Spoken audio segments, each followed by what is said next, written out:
Baik, Shalom Bapak Ibu. Shalom. Kedengaran suara saya, Bu Hani? Sekarang, bagus. Ya, baik. Shalom Bapak Ibu yang dikasihi Tuhan. Bersyukur pagi ini Tuhan masih memberikan kita kesempatan untuk bersama-sama bersaat teduh, berdoa dan menikmati hadirat Tuhan. Terima kasih untuk Bapak Saud Mertua Lubis yang sudah bawa kita masuk dalam hadirat Tuhan pagi hari ini. Sungguh kita terberkati. Haleluya. Mari Bapak Ibu kita langsung saja kita berdoa. Bapa di surga, terima kasih Tuhan. Tak henti-hentinya kami naikkan. Oleh karena kemurahan dan kebaikan-Mu Bapa.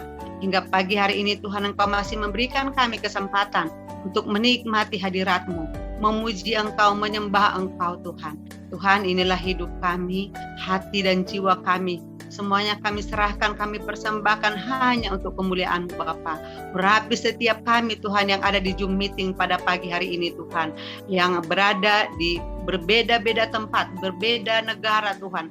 Tapi kami percaya oleh kuasa Roh Kudus-Mu Bapa, kami boleh bersatu hati, kami boleh bersama-sama untuk memuji dan memuliakan nama Tuhan. Terutama Tuhan pada pemberitaan firman-Mu pada pagi hari ini. Tuhan, biarlah Roh Kudus-Mu yang berkuasa melawat kami semua Bapa. Biarlah Tuhan hanya kebenaran firman-Mu yang disampaikan oleh hamba-Mu pada pagi hari ini. Engkau urapi mulut bibir hamba-Mu Tuhan. Biarlah Tuhan Engkau yang berbicara.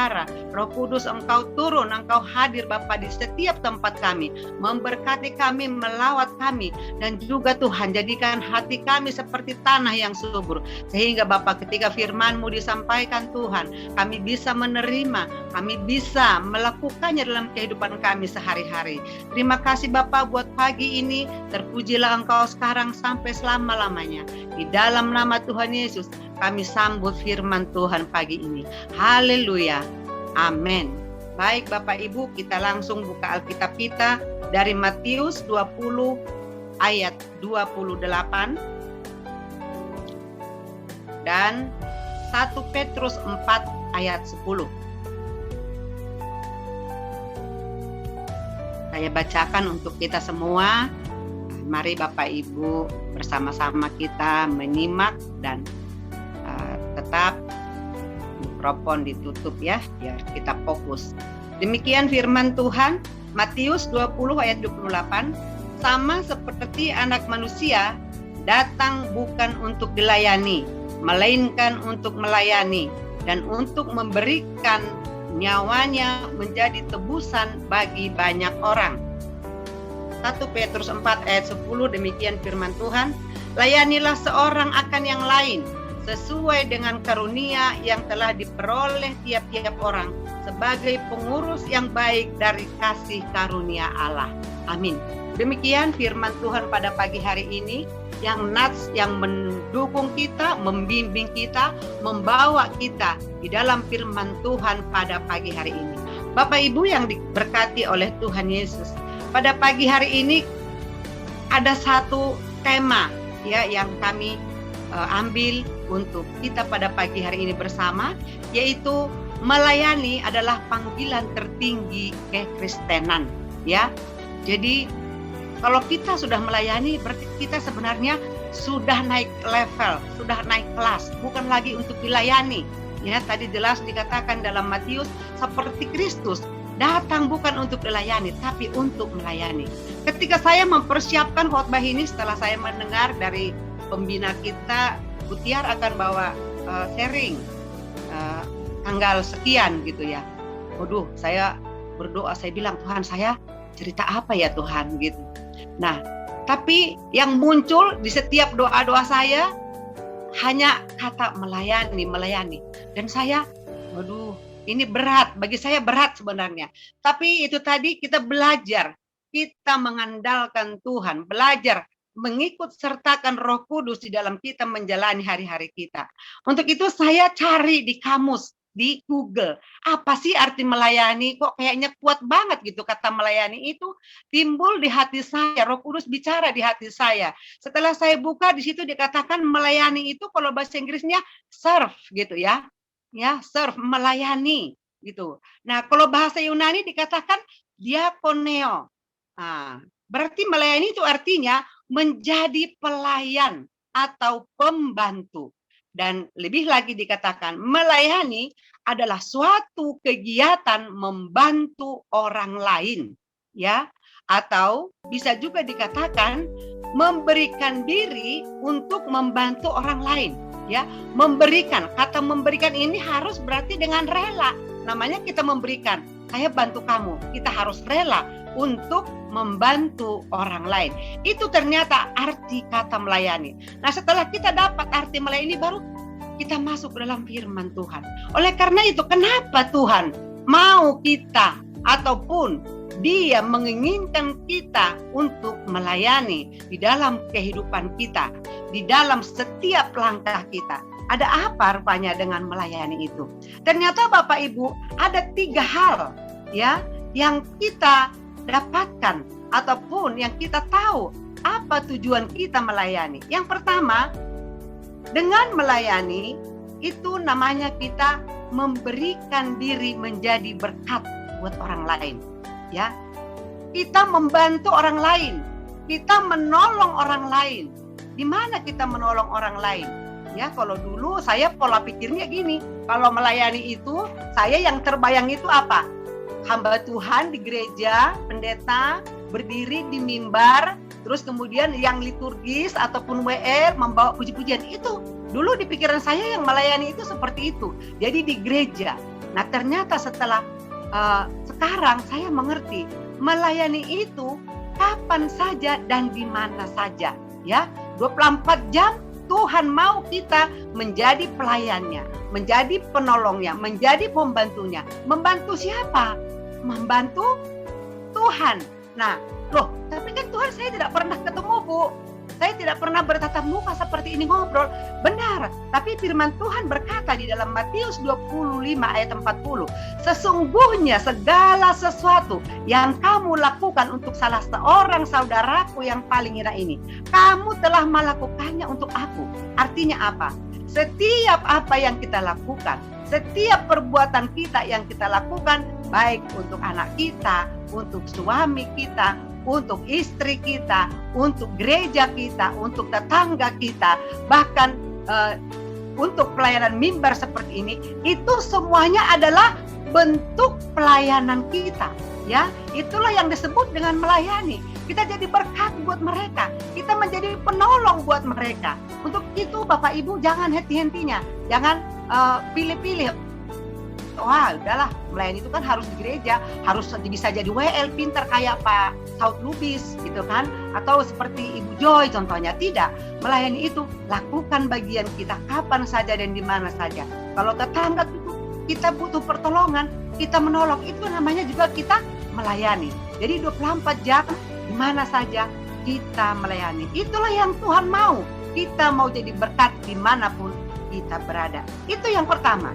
Nah, kemudian yang kedua, apa arti melayani? Ada apa dengan melayani? Melayani itu adalah anugerah Allah, ya. Pemberian Allah yang cuma-cuma kepada kita. Karena kalau Tuhan izinkan kita melayani, itu karena ada ikut serta peran Tuhan ataupun peran Roh Kudus, ya. Dikatakan jika ada orang yang melayani, dalam 1 Petrus 4 ayat 11 berkata, jika ada orang yang melayani, baiklah ia melakukannya dengan kekuatan yang dianugerahkan oleh Allah, ya. Untuk itu Bapak Ibu, Tuhan Yesus mau, Allah mau kita melayani seumur hidup kita, ya. Bukan hanya hari ini atau minggu ini atau bulan ini, ya, atau udah 2 tahun lagi, 3 tahun lagi, nanti setelah saya umur sekian saya berhenti. Tidak.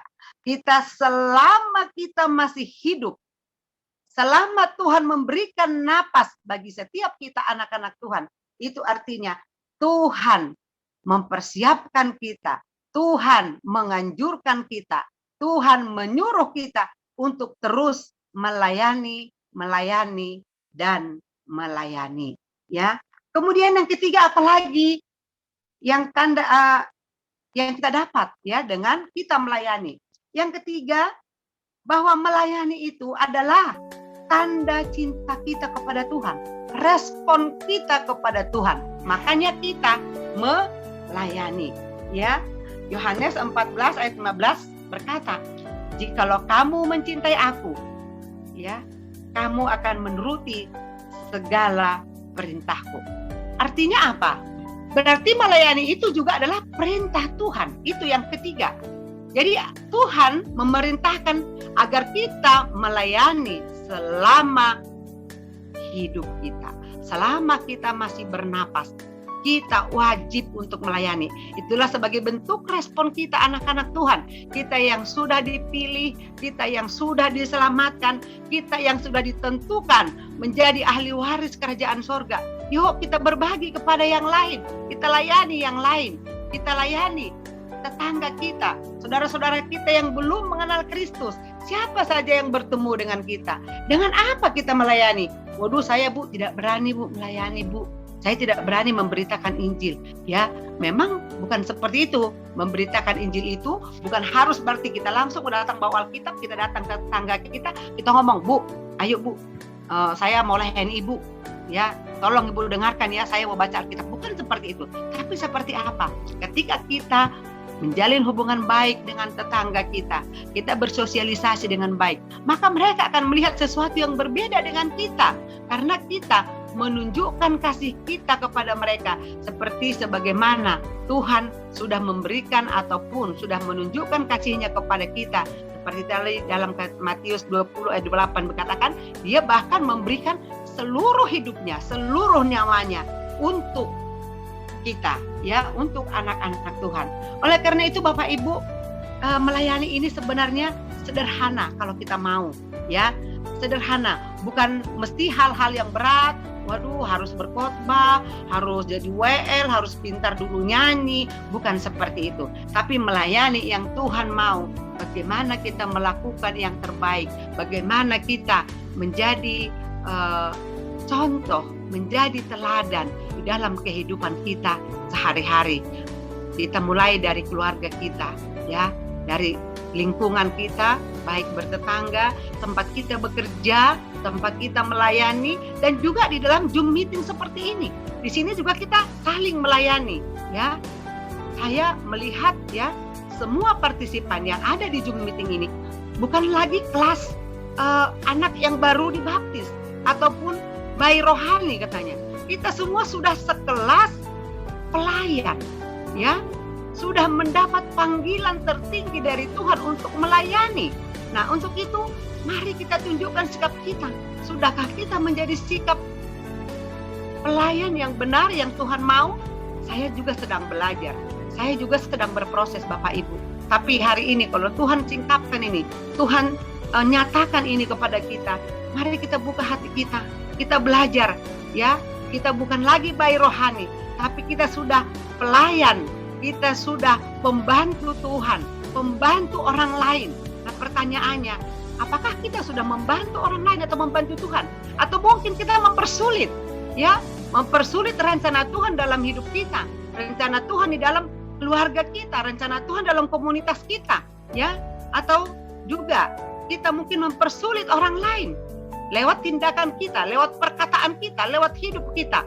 Hari ini Tuhan tegaskan, kita harus menjadi pelayan-pelayan Tuhan yang rela, yang tulus, yang ikhlas, yang mengandalkan Tuhan, yang terus berpegang teguh kepada kebenaran firman Tuhan. Karena kasih karunia Tuhan sudah diberikan kepada kita, setiap kita anak-anak Tuhan, agar kita bisa melayani dengan maksimal, dengan mengandalkan Tuhan.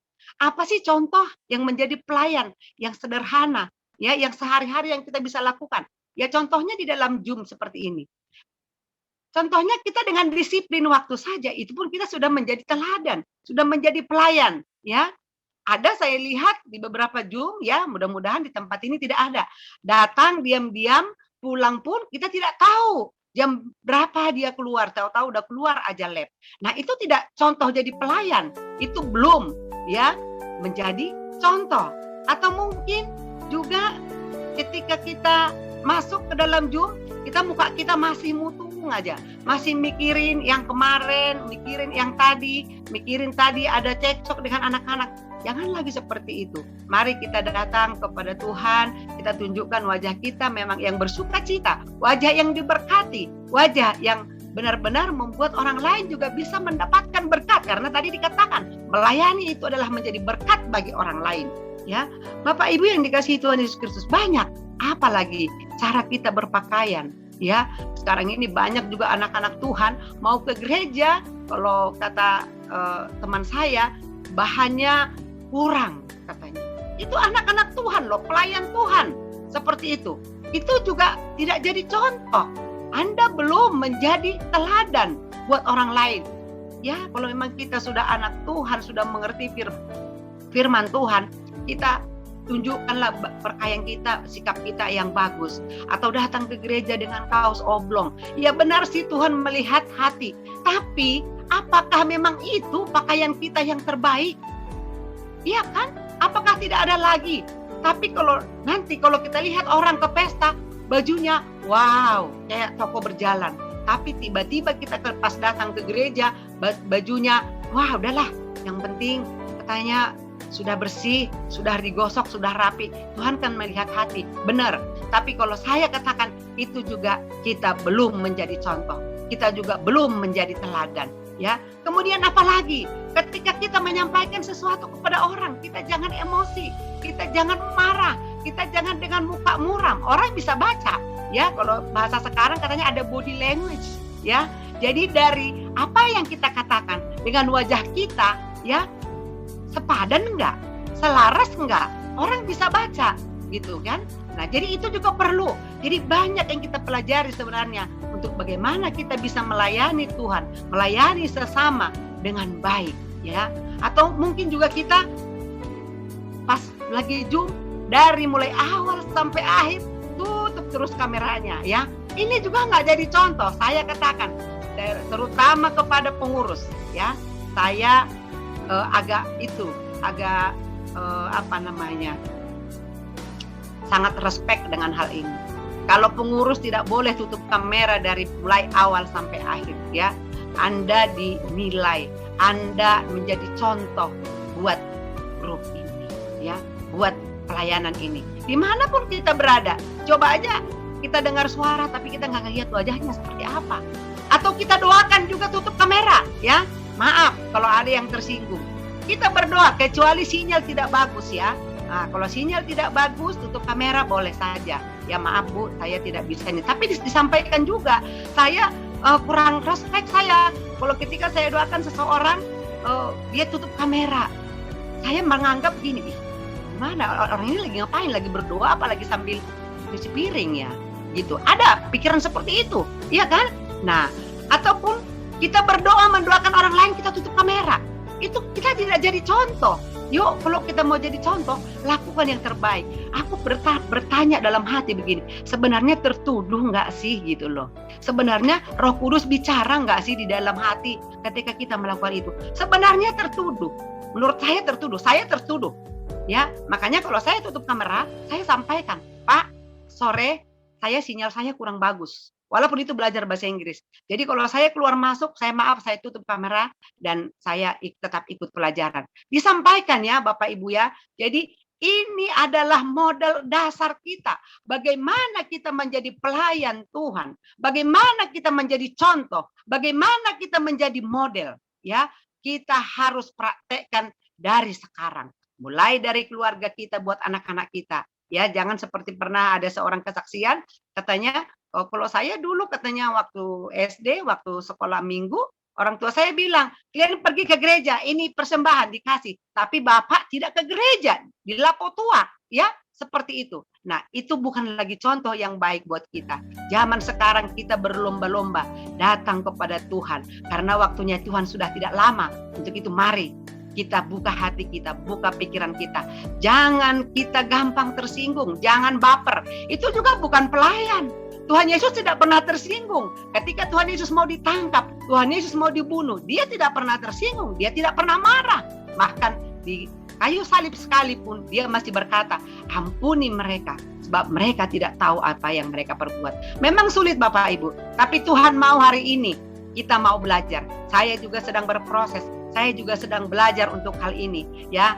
Ketika Tuhan izinkan masalah dalam hidup saya kesaksian beberapa minggu yang lalu, Tuhan izinkan yang saya tidak pernah duga, yang saya tidak pernah pikirkan, Tuhan izinkan. Tapi saya mau katakan, Tuhan, saya percaya Engkau turut bekerja. Tuhan punya rencana untuk memberkati kami lebih dari apa yang sudah diambil orang lain. Dan saya percaya itu. Dan itu menjadi iman saya. Kalau selama ini Tuhan sudah memberkati saya sekian puluh tahun bersama dengan keluarga, maka saya percaya ke depannya juga Tuhan tidak pernah meninggalkan saya. Tuhan akan menggendong saya, karena itu janjimu. Sampai putih rambutku, Tuhan menggendong, Tuhan menyediakan apa yang saya perlukan. Oleh karena itu sekali lagi Bapak Ibu, saya mau sampaikan buat kita semua, mari kita responi panggilan Tuhan kepada kita, ya. Dengan kita sudah mengaku bahwa kita anak Tuhan, kita orang Kristen, kita pelayan Tuhan, sudah mendapatkan kasih karunia, mari kita responi. Panggilan tertinggi dalam kekristenan itu adalah melayani, ya. Bukan melayani hanya di mimbar, mulai dari aser atau penerima tamu, mulai dari tukang sapu, mulai dari penerima tamu, apapun itu yang dikerjakan itu, lakukan seperti untuk Tuhan. Seperti apa yang dikatakan Kolose 3 ayat 23, lakukan seperti untuk Tuhan, maka kita akan mendapatkan berkat, mendapatkan sukacita dan damai sejahtera dalam hidup kita sehari-hari. Sekali lagi saya akan bacakan, melayani adalah panggilan tertinggi dari sebuah kekristenan, karena melayani adalah tugas yang Yesus pernah lakukan selama dia di dunia ini. Dan tadi jelas Matius 28 berkata, ya, Tuhan Yesus datang bukan untuk dilayani, tapi untuk melayani. Untuk itu maka Yesus juga ingin kita semua anak-anaknya jangan lagi untuk dilayani, tapi untuk melayani. Mari kita berdamai dengan hati kita, berdamai dengan sesama, berdamai dengan keluarga, dan juga terutama untuk Tuhan. Terima kasih buat pagi ini, buat kesempatan yang diberikan bagi kami. Kita tutup, kita bersatu dalam doa. Bapa di surga, terima kasih Tuhan buat firman-Mu yang luar biasa yang pada pagi hari ini kami sudah dengarkan. Bapa, kami tahu Bapa, melayani itu bukan pekerjaan yang mudah. Tapi kami punya Tuhan yang luar biasa. Kami punya Roh Kudus. Dan kami sudah Engkau panggil Bapa anak-anak Tuhan, agar kami juga Tuhan melakukan apa yang sudah Tuhan Yesus lakukan selama Dia tinggal berada di muka bumi ini, yaitu melayani Tuhan, melayani sesama kami. Karena itulah yang Tuhan mau dalam kehidupan kami. Untuk itu Tuhan mampukan kami. Mari Roh Kudus Engkau sertai kami, Engkau bimbing kami, Engkau pegang tangan kami Bapa, sehingga kami mampu melakukannya. Berikan kami hati yang takut akan Tuhan. Berikan kami roh yang lemah lembut, roh yang mau dibentuk, roh yang mau diajar. Dan ketika firman Tuhan kami dengarkan, kami bisa ambil, kami bisa bawa pulang, kami jadikan rema dalam kehidupan kami. Terima kasih Bapa buat pagi hari ini. Terpujilah Engkau sekarang sampai selama-lamanya. Biarlah sepanjang hari ini Tuhan, apapun yang kami kerjakan, apapun yang kami lakukan di dalam kegiatan kami Bapa, biarlah Tuhan yang beracara, Tuhan yang menopang kami, dan biarlah nama-Mu ditinggikan dan Engkau disenangkan. Terima kasih Tuhan, terimalah doa dan ucapan syukur kami yang kami naikkan hanya di dalam satu nama, yaitu nama Yesus, Tuhan yang berkuasa dulu, sekarang, sampai selama-lamanya. Haleluya, haleluya. Sama-sama kita katakan, amin.